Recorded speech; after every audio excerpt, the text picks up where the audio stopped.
అందరికీ నమస్కారం. శతమానం భవతి ఈ సక్సెస్ దిల్ రాజుకి సతీష్కి ఉన్న నమ్మకం, అది నిజమవుతుందని ఆయన నమ్మారు, సరైన దారిలో వచ్చారు. అండ్ ఈరోజు అది వెరీ సక్సెస్ఫుల్ ఫిల్మ్. దీని గురించి ఎక్కువ మాట్లాడేశాను, కానీ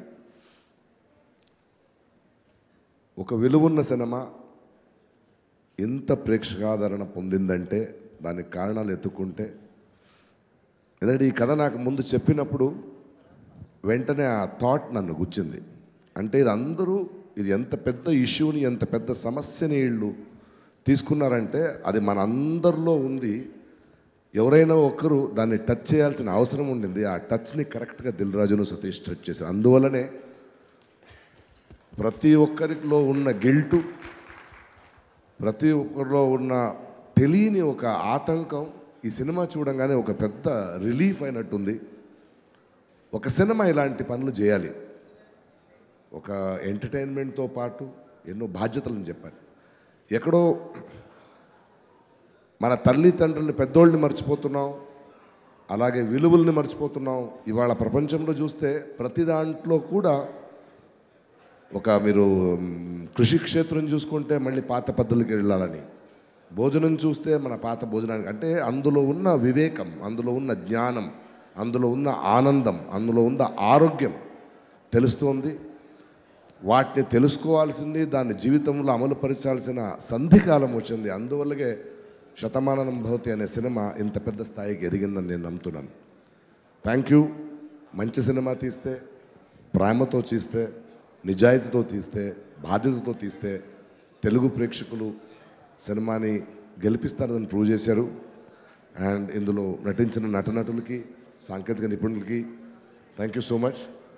మన వినాయక్ గారు ఒక జోక్ పెట్టి ఇచ్చారు, అది జోక్గానే తీసుకుంటాను. ఎందుకంటే ఆయన చెప్పిన మాట నిజం. దిల్ రాజు ముందు నాకు కథ చెప్పడానికి వచ్చినప్పుడు నా దగ్గర యాక్టర్గా రాలేదు ఆయన. అన్నయ్య ఒక కథ ఉంది, వింటావా అన్నాడు. నేను చరణ్తో సినిమా తీస్తున్నప్పుడే అక్కడ వచ్చి కూర్చొని ఒక కథ ఉందన్నయ్య నాకు ఫ్యామిలీ టైపు అని చెప్పేయడానికి చిన్న లైన్ మాత్రం చెప్తాను. అంటే ఆయనలో కథ ఎప్పుడో ట్రావెల్ అవుతుంటుంది, దాని ఆఫీస్లో కూర్చోబెట్టి దాన్ని వండుతూ ఉంటాడు, డైరెక్టర్ని కూర్చుంటుంటాడు, అందరినీ చెప్పి చూస్తూ ఉంటాడు.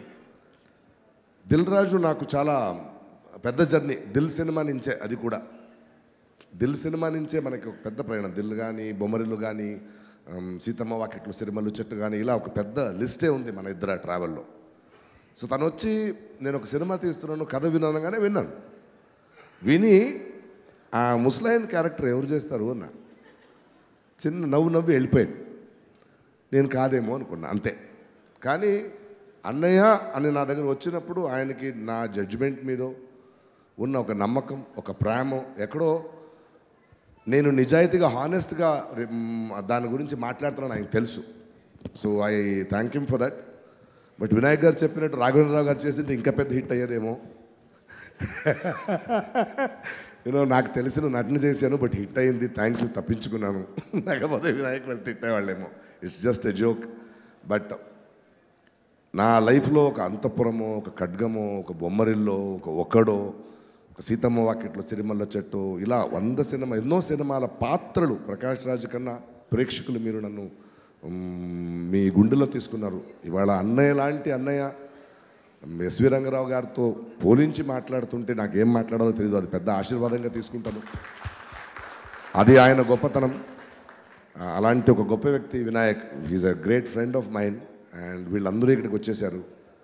అలా నేను మళ్ళీ తెలుగు ప్రేక్షకుల మధ్యలో నా ఈ సినిమా జర్నీలో, నా ఈ ప్రయాణంలో ఇంకో పాత్రం, శతమానం భవతి అన్న సినిమాలో ఉన్న ఆ పాత్రం నిలిచిపోవడానికి దాన్ని రాసిన సతీష్ గారికి, అలాంటి ఒక సినిమా నా మీద నమ్మి నన్ను ఒక పాత్ర ఇచ్చిన దిల్ రాజు గారికి, నేను అలాంటి పర్ఫామ్ చేయడానికి నాతో చుట్టూ ఉన్న నా నటీనటులకి, సాంకేతిక నిపుణులకి, వీళ్ళందరికీ థ్యాంక్స్ చెప్తూ ఇంకొన్ని ఆకలితో ఇంకొన్ని మంచి పాత్రల కోసం ఎత్తుక్కుంటూ ఉంటాను. Thank you so much. Thank you so much.